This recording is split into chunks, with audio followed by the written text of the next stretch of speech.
नमस्कार। चंद्र किरण सोनरेक्सा जी की कहानी आदमखोर। इस कहानी में लेखिका गरीबी, निर्धनता का स्त्री पुरुष संबंधों पर पड़ते प्रभाव को दर्शाती है और निम्न वर्गीय लोगों की पारिवारिक समस्याओं, विषमताओं, विपत्तियों, परेशानियों को पाठकों के समक्ष प्रस्तुत करती है। तो आइए सुनते हैं उनकी कहानी आदमखोर। गुनिया अपने बड़े हुए पेट पर से लहंगा उलटकर जुएं बिन रही थी। जीवन जली हुई तंबाकू की चिलम में लंबे लंबे कश खींचकर अपनी तलब बुझाने का व्यर्थ प्रयत्न कर रहा था। तो ला दोगे? गुनिया ने नाखून के बीच चट करके एक मोटा जुआ मारते हुए कहा। बड़ा जी कर रहा है, एक ही पैसे की ला दो। तेरी तो अकल मारी गई है, जीवन ने चिलम धरती पर उलटते हुए नाक चढ़ाकर उत्तर दिया। भला एक पैसे में अंबिया मिलेगी? किसी ने दी भी तो छोटी सी पकड़ा देगा, फिर उसके साथ एक पैसे का धनिया पुदीना हो तब तेरे लिए चटनी बनेगी। इससे तो 2 पैसे की हरी मिर्चें मंगा ले, सांझ सवेरे की रोटी को काफी होगी, सब मजे से पेट भर खा लेंगे।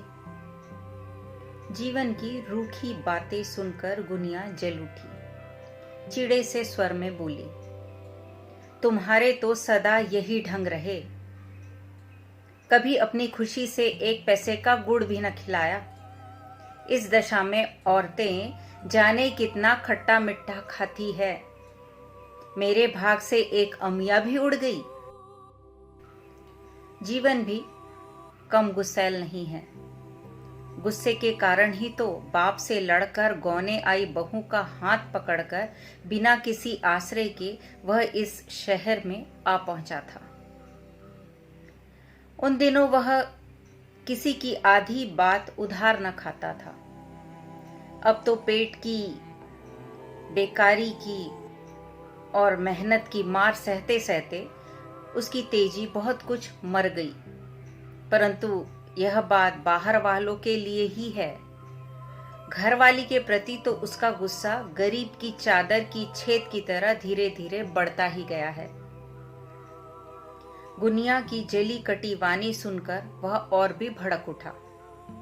चिलम पटक कर हाथ के पुराने फोड़े की पीप कुर्ते के छोर से पोंछते हुए तीखे स्वर में बोला, ऐसा ही गुड़ खाना है तो चली जा किसी सेठ साहूकार के पास, खूब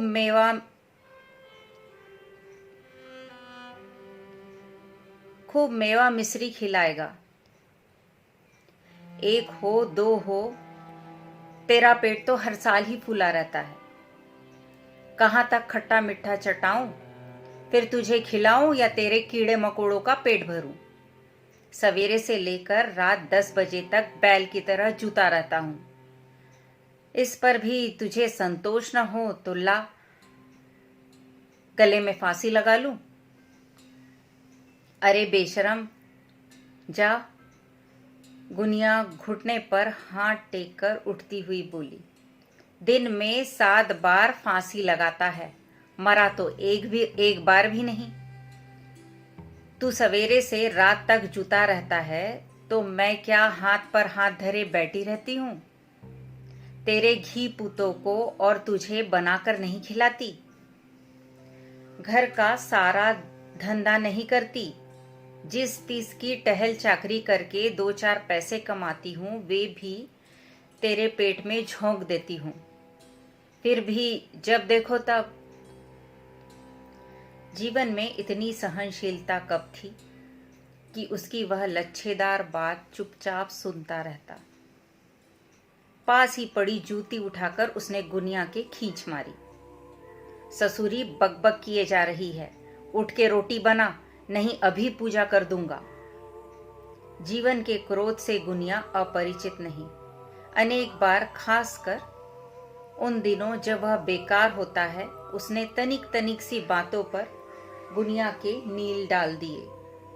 बच्चू और पार्वती को अधमरा कर डाला।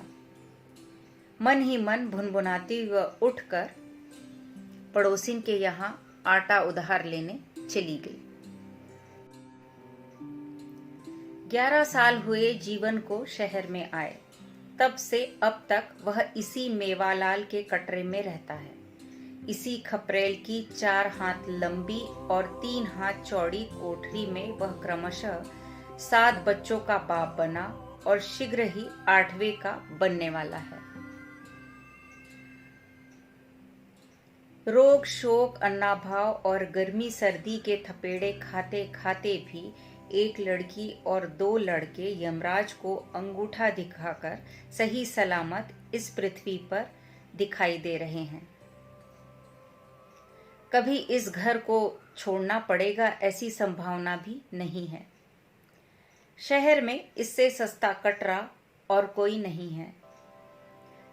3 और लंबी लंबी खपरेले डालकर और उसमें 4-4 हाथ की दूरी पर दीवारें खिंचवाकर सेठ मेवालाल ने इस कटरे में 30-35 परिवारों को शरण दे रखी है। चौथी ओर उनकी अपनी 3 मंजिली हवेली खड़ी है, जिसकी पीठ कटरे के चौथे सिर को घेरे हुए है। बीच में काफी जगह छुटी हुई है, जिसमें नीम के 2 पेड़ लगे हुए हैं। गर्मियों में जिनके नीचे हवा खाइए, सर्दियों में धूप खाइए और बरसात में झूला झूलिए। मेवालाल ने अपने गरीब किराएदारों को बड़ी सहूलियतें दे रखी है।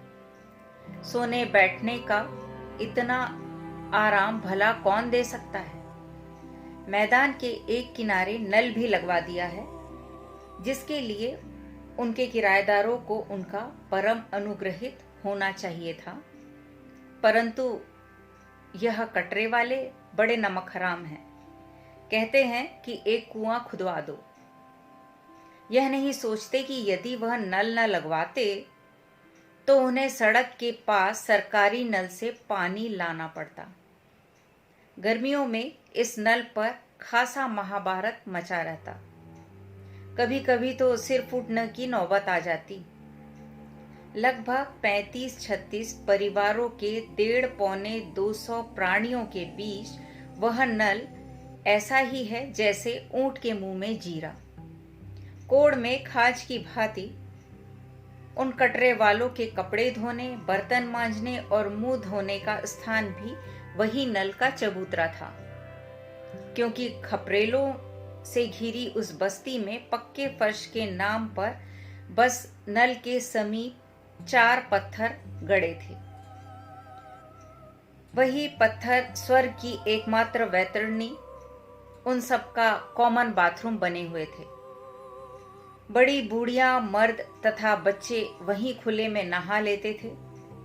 बहुएं और युवती कन्याएं 10वें-15वें दिन अपनी अपने कोठरियों के आगे चारपाइयां खड़ी करके उस पर पुराने लहंगों और ओढ़नियों के पर्दे लटकाकर नहा लेती थी। मतलब यह कि शहर में जहां एक एक कमरे का किराया 10-12 रुपए हो, वह भी उस दशा में जहां एक एक मकान में कबूतर खानों की भांति ऊपर नीचे 10-10 किराएदार रहते हों। कटरे की इन पृथक पृथक कोठरियों का किराया सिर्फ 2.5 रुपए मासिक है। हद है सस्तेपन की। यहीं तक बस नहीं, सेठ जी ने अपने कटरा राज्य की प्रजा के हित कटरे के पिछवाड़े 4 शौचगृह भी बनवा दिए हैं, जिससे उनके 35 किराएदारों और उनके बाल बच्चों को सरकारी टट्टियों में जाने का कष्ट न उठाना पड़े। 10-11 रुपए मासिक कमाने वाले जीवन को इससे सस्ता घर और कहाँ मिल सकता है। फिर हारी बीमारी मौत जिंदगी में कटरे के मजदूर पेशा लोग परस्पर जितनी सहानुभूति और सहायता देते हैं, वह जीवन जानता है। सभी कटरे वाले निम्न वर्गों के श्रमजीवी हैं। कोई रेवड़ी, मूंगफली की फेरी करता है, कोई मटर का खोंचा लगाता है, तो कोई प्याऊ पर पानी पिलाने का नौकर है। जहां 6 रुपए महीने पर वह प्याऊ वाले सेठ के लिए ड्यूटी के 14 घंटों में मनोपुण्य इकट्ठा करता है। कुछ मिल में नौकर है, सभी गरीब हैं, सभी कई कई बच्चों के बाप हैं, सभी का काम एक दूसरे के सहारे चलता है। रुपए पैसे के मामले में वे बेशक सेठ मेवालाल के आजन्म आभारी हैं। समय असमय सेठ उन्हें सिर्फ 1 आना रुपया के ब्याज पर रुपए उधार दे देता है, बिना कागज पत्र कराए ही। जीवन भी इन्हीं सदायश की किराएदारी और कर्जदारी में फूल फल रहा है। जाति का वह अहीर है। गांव की प्राइमरी भी उसने कभी पास की थी। अब भी कभी कभी बरसात की रात में कटरे वालों की जिद पर मिट्टी के तेल की कुपी के धुंधले प्रकाश में आल्हा गाकर सुना देता है। किसी दिन तरंग में हो तब, नहीं तो काम के दिनों में तो छुट्टी ही नहीं होती, और बेकारी के दिनों में गांजा चरस ताड़ी पीकर पड़ा रहता है या घरवाली से झगड़ा करके बिना बात मारपीट करता है। सभी कटरे वाले कहते हैं, जीवन जब यहाँ आया था तब गऊ की तरह सीधा था। इस कटरे की हवा लगने से इसे भी पर लग गए। कौन सा ऐब है जो अब इससे बच रहा हो। जब आया था तब तो गुनिया को हाथों की छाया में रखता था। पहली बार गुनिया जब गर्भवती हुई थी तब उसने अपने गले के चांदी के बटन बेचकर भी पकौड़ियां लाकर दी थी। और यह बात गुनिया कई दफा अपनी सहेली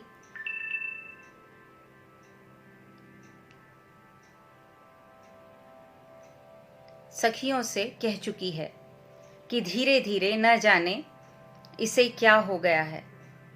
अब तो बात करो तो काटने को दौड़ता है। किसना के कुर्ते का कपड़ा लाने को पैसे दो तो उससे भी जुआ खेलता है। कटरा के बदमाशों ने उसे भी बिगाड़ डाला है और शहर में आकर जीवन भौचक रह गया है। बड़ी बड़ी दुकानें लगदग चमाचम सामानों से सजी हुई, बड़ी बड़ी सड़कें बिजली के प्रकाश से जगमगाती हुई, बड़ी बड़ी मोटर कारें जिनमें बड़े बड़े आदमी बैठकर चलचित्रों के समान विद्युत गति से इधर उधर आ जा रहे थे। इस इंद्रपुरी में जीवन को कहाँ ठौर मिलेगा। सिर पर कपड़ों की गठरी रखे वह सबसे बचता हुआ सिकुड़ सिकुड़ कर चल रहा था। सड़क पर रंग बिरंगी मिठाइयाँ फल तरकारियाँ बिक रही थी। जीवन सोच रहा था, गुनिया ने रात से कुछ नहीं खाया है, कुछ ले लूं, पर यह सब न जाने कितने दाम के होंगे। हठात उसकी आंखें चमक उठी। घड़ियों की बड़ी दुकान के आगे एक आदमी चरखी से गन्ने का रस निकाल कर बेच रहा था। लोग छोटे छोटे कुल्हड़ों में रस लेकर पी रहे थे। उसने अपनी तरुणी पत्नी के मुंह भूख से मुरझाए मुख को प्यार से निहार कर पूछा, रस पिएगी? पी लूंगी, गुनिया ने अपने सूखे गले को थूक से तर करते हुए उत्तर दिया। पर बड़ा तेज बिक रहा है। कुल्हड़ कैसे छोटे हैं, 7-8 बिना तो गला भी तर न हो। चल जाने दे, 4 पैसे के 4 कुल्हड़ ले लेंगे। जीवन बोला, कुछ तो आसरा हो जाएगा। फिर कहीं घर तलाश कर तुझे वहां बैठा के काम की खोज में निकलूंगा। और जीवन ने धोती के फेंट से एक इकन्नी निकालते हुए रस वाले से कहा, भैया 4 कुल्हड़ रस दीजो। 4 कुल्हड़? रसवाले ने उसे सिर से पैर तक ताक कर कहा। गांठ में पैसे हैं, है क्यों नहीं? जीवन ने जरा कड़े स्वर में अपमान सा अनुभव करते हुए उत्तर दिया और इकन्नी उसके सामने फेंक दी। जल्दी दो, हमें दूर जाना है। एक आने का 1 कुल्हड़ आएगा। जीवन का मुंह फटा रह गया। जरा सा कुल्हड़ जिसमें पाव भर पानी मुश्किल से आता होगा, 4 पैसे का? चुपचाप इकन्नी उठा और गुनिया को अपने पीछे आने का इशारा करके वह आगे बढ़ गया। का पहले पहल शहर आए हो भैया, कहते हुए रसवाला पीछे से हंस रहा था। भूखे प्यासे जीवन ने शाम तक सारा शहर छानकर अंत में मेवालाल के कटरे में शरण पाई थी। उसके कुल जमा 4 रुपए में से 2.5 रुपए पेशगी लेकर लाला ने उन्हें अपने राज्य में आश्रय दिया। 2 दिन, 4 दिन, 6 दिन जीवन को कहीं भी काम नहीं मिला। वह सुबह मुंह पूछे कि नौकरी खोजने निकलता और रात में 10-11 बजे तक शहर के चक्कर काटकर वापस आ जाता। चौका बर्तन वह कर नहीं सकता था क्योंकि इससे उसके जात्याभिमान को ठेस लगती और दूसरी नौकरियों में सब जमानत मांगते। 3 दिन मिल में काम कर देखा पर वहां पहले से पुराने उम्मीदवार पड़े थे, इसी से जाना छोड़ दिया। पास का 1.5 रुपया खत्म हो गया। रुपए का 5 सेर आटा और आने का पाव भर नमक, इसी से यह दिन कटे। 2 दिन पड़ोसियों से उधार लेकर काम चला। फिर 4 दिन एक मुट्ठी सत्तू खाकर बिताए। अपनी घरवाली को, जिसका गौना हुए अभी कुल 7 महीने हुए हैं और 2 मास बाद मां बनने वाली है, अच्छा पहनाना ओढ़ाना तो दूर, पेट भर रूखी रोटी भी नहीं दे पाता। 11वें दिन सिर पर झल्ली रखकर वह मजदूरी करने निकला। सारे दिन में 5.25 आने कमाए उसने। नौसिखिया मजदूर था, पुराने पल्लेदारों की दौड़ में पीछे रह जाता था। फिर वजन देखकर उसके छक्के छूट जाते थे। 2.5 मन गेहूं 2 फलांग पहुंचाने पर 4 पैसे मिलेंगे। बड़ी रात गए लौटकर उसने गुनिया के हाथ पर अपने 14 घंटे के घोर परिश्रम की मजदूरी 8.5 आने ला रखे। फिर बाजरे की रोटी पानी के सहारे गले से उतार कर वह लेट रहा। थकावट, निराशा और दर्द से देह चूर हो रही थी। वह लेटा उसी कोठरी की कच्ची धरती पर जहां अनगिनत चींटियां उसके स्वागत को आंखें बिछाए थे। भूखे पेट के अधूरे सपनों में वह डूब गया। स्वप्न में भी जीवन शहर की गलियों में इंद्रपुरी के प्रेत की भांति, जिसे कहीं भी प्रवेश करने का अधिकार नहीं, सिर पर सामान उठाए फिर रहा था। रॉयल होटल, चिकने चमकदार श्वेत टाइलों का फर्श, कामदार पर्दों से ढके दरवाजे और आलू की छल्ली लिए जीवन धीरे धीरे घुस रहा था। राय साहब आनंद स्वरूप का बंगला, गोल कमरे में आदमकद आईने, सोफा सेट, झाड़फानूस, कालीन। जीवन सकुचाता हुआ चावलों की बोरी उठाए भीतर चला गया। शाम हो चुकी थी। सेठ मदन मोहन की कोठी रंगीन बल्बों के प्रकाश में जगमग करती हुई, हाथ में फलों की टोकरी, सिर पर साटन के बने 2 लिहाफ। उधर बेडरूम में, सेठानी ने कहा। जिनकी सुरमई रंग की क्रेप की साड़ी पर चमकता रुपहला चौड़ा बॉर्डर और सल में जड़ा ब्लाउज जीवन की फटेहाली पर विद्रूप हंसी हंस दिए। जीवन बेडरूम में घुसा। प्रेमदार शीशे जड़े 2 पलंग, जिन पर राजहंसी श्वेत रेशम की चादरें, सिरहाने की ड्रेसिंग टेबल पर खुली पड़ी इत्र की शीशी ने कमरा तर कर रखा था। कांपते हाथों से जीवन ने 2 लिहाफ पलंग पर रख दिए।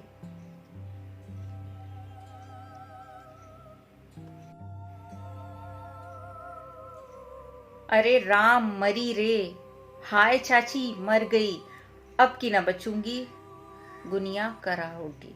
अरे चाची, दाई ने तब सिर पर हाथ फिराकर कहा, बचेगी काहे नहीं बिटिया, जरा हिम्मत कर। और यह जीवना कहाँ है? गुनिया के मुंह से इतने कष्ट में भी गाली निकली। जाने कहाँ मर गया जाकर। चाची, इसने तो मुझे खा लिया। 1 रुपया नरन से उधार लेकर दिया था कि गुड़ तेल सौंठ ले आ। घर में कुछ भी नहीं है। हाय राम जी, मर गई, गुनिया चीखी। तेल भी नहीं है? दाई चिंतित हो उठी। अब क्या होगा? आने तो दो इस जीवना को, कैसी खबर लेती हूँ। घरवाली के प्राण होठों पर आ रहे, आप कहीं बोतल चढ़ाए पड़ा होगा। बड़बड़ाते हुए दाई ने उठकर कहा, बिटिया घबराना मत, मैं घर से तेल ले आऊं और मुनिया को बुलाकर लाऊं। इस बार मेरे अकेले से नहीं संभलेगा। देखूं सखुआ हो तो उस नवाब की तलाश में भेजूं। दाई चली गई। इसी कटरे में ही रहती है वह। पड़ोस के नाते गुनिया से बहुत सगापन है उसका। अरे मैया, हाय भगवान, ओ चाची मरी मैं तो। गुनिया की कराहट बढ़ रही थी। अपनी भूखी प्यासी तंगी तुरशी से उस जर्जर देह पर गुनिया को यह 8वां प्रसव था। आज भी 2 दिन से निराहार थी। तिस पर भी कल तक ठेकेदार के यहाँ गेहूं फटकारने जा रही थी। 7 रुपए के कर्जदार जो हैं उनकी, 7 रुपए की कर्जदार जो हैं उनकी। अरे चाची, एक बड़ी चीख मारकर गुनिया मूर्छित हो गई। पार्वती बच्चों रही थी। दाई ने उसे कोठरी में घुसने से मना कर दिया था, पर माँ की चीख सुनकर वह भाई को रोता छोड़कर भीतर चली आई। अरे अम्मा, रक्त से लथपथ मूर्छित माँ से लिपटकर वह रो उठी। जीवन ताड़ी खाने में पड़ा गा रहा था। नजर जब साकी पे डाली जाएगी, किस तरह तबीयत संभाली जाएगी। और सुखुआ उसका कांधा पकड़े कह रहा था, साले ताड़ी पिए पड़ा है, उधर भौजी के प्राण निकलने को हो रहे हैं, चल घर चल। घर? मेरा घर कहाँ है? ताड़ी की तरंग में जीवन ने कहा। दुनिया में मेरा घर कहाँ है? गरीब के भी कभी घर होता है? नहीं, गरीब तो बस अमीरों का बोझा ढोने के गधे होते हैं। नहीं, गधों से भी बदतर। गधों को अपनी घरवाली की, बच्चों की, कर्ज की चिंता नहीं करनी पड़ती, मगर गरीब को। ससुरे शायरी छाट रहा है, भौजी मर गई तो घर वीरान हो जाएगा। मर जाने दे, दुखों से छूट जाएगी, नरक से स्वर्ग में पहुंच जाएगी। जीवन ने सखुआ का हाथ झटककर आराम से पांव फैलाकर लेटते हुए कहा, अरे बच्चू, फांसी का डर न हो तो मैं सबका गला घोट दूं। भूख प्यासे सिसक सिसक कर मरने से एक बार मर जाए तो अच्छा। सुखुआ ने उसके मुंह पर ठंडे पानी के छींटे मारकर कहा, अच्छा बाबा मर जाने दे, तू घर तो चल। नहीं, एक बार नहीं, 1000 बार नहीं। तुम कौन होते हो मुझे घर ले जाने वाले? और फिर सुखुआ के कान से मुंह लगाकर जीवन बोला, जानता है घर पर मकानदार का मुनि मेरा सिर तोड़ देगा। 4 महीने का किराया चढ़ गया है। इससे तो आओ मेरी जान बाइस्कोप चलें। दिल बहलेगा, आंखों में तरावट आएगी। यह लो पैसे। अरे धत तेरे की, पैसे कहाँ गए? ए मर साले। सखुआ उसे छोड़कर बाहर आ गया। शाम को नशा उतरने पर जीवन घर पहुंचा।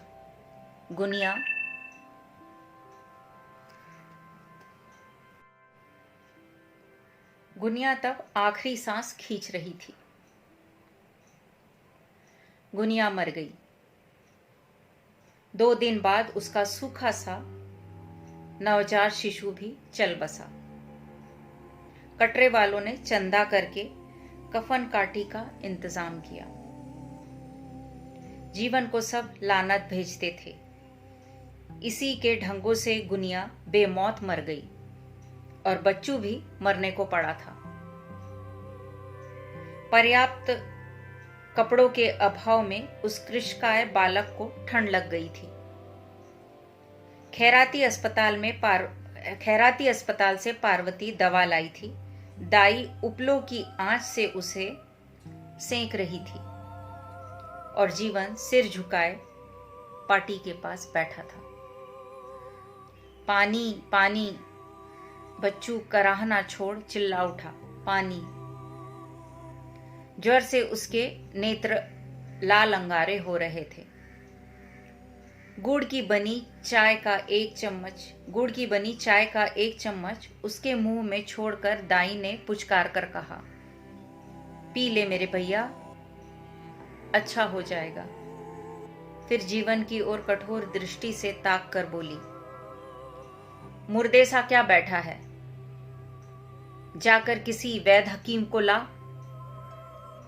लुगाई और 4-5 बच्चों को तो खा लिया, अब भी भूख नहीं मिटी तेरी? जीवन इस समय नशे में नहीं था। उसका मन मसल उठा। रुआसे स्वर में बोला, चाची गुनिया तो खैर मेरी लापरवाही से गई, पर किसना और गोमती भी क्या मैंने खा लिए? तब तो मैं नशा पानी कुछ नहीं करता था। उनके लिए तो मेवालाल से कर्जा भी लिया था, जो अब सुरसा की तरह बढ़ रहा है। दाई ने नाक चढ़ाकर उत्तर दिया, तब तो राम की नजर ही टेढ़ी थी। 6 महीने से तू बेकार बैठा था, पर पीछे तो काम लग जाने से तेरे ढंग ही बदल गए। बच्चों की छटपटाहट बढ़ रही थी। दाई ने उद्विग्न होकर कहा, जल्दी जा, हाथ पांव जोड़कर हकीम जी को बुला ला। निराश थका हुआ मन लिए जीवन चला। सड़क पर आया ही था कि पीछे से मुनीम ने उसे पुकार कर कहा, ए साले जीवन के बच्चे, कहाँ छिपा रहता है? चल लाला बुलाते हैं। भैया, जीवन गिड़गिड़ाया, उनसे कहना मेरा बच्चा सख्त बीमार है।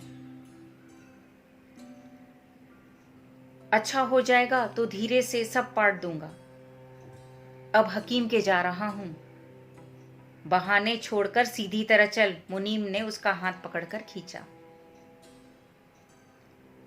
फिर 2 घंटे बाद लाला ने सैकड़ों गालियां और जेल की धमकी देकर उसे छोड़ा। हकीम को दिए जाने वाले रुपए किराए के एवज में काट लिए। कहां तक सब्र करता बेचारा लाला। हकीम भी नहीं आया, पर दवा दे दी और अपने रुपयों का कड़ा तकाजा भी कर दिया। जीवन दवाई की पुड़िया लिए लौटा। उसे दिख गया था कि बच्चू बचेगा नहीं और उसका रह रह कर कराहना ऐठना, सिर पटकना, पार्वती का रोना, दाई माँ की कड़वी तीखी बातें, मुनीम की गालियां, ठेकेदार की फटकारें, ये सब दिखाई दे रहा था, सुनाई दे रहा था। उसका सिर घूम गया। पुड़िया नाले में फेंक कर वह दूसरी ओर चल दिया। दूसरे दिन सखुआ ने कलवरिया में औंधे पड़े जीवन को सैकड़ों गालियां सुनाकर कहा, ससुरे कसाई, बच्चा तड़प तड़प कर मर गया, तू यहाँ मौज कर रहा है। हरामी के पिल्ले, जा पार्वती और जग्गू को अफीम देकर सुला दे, फिर निश्चिंत होकर यहीं डेरा जमाइयो। उन्हें क्यों छोड़ दिया? तेरे सर्वनाशी पेट में तो सभी समा जाएंगे, सभी। ये थी कहानी आदमखोर। धन्यवाद।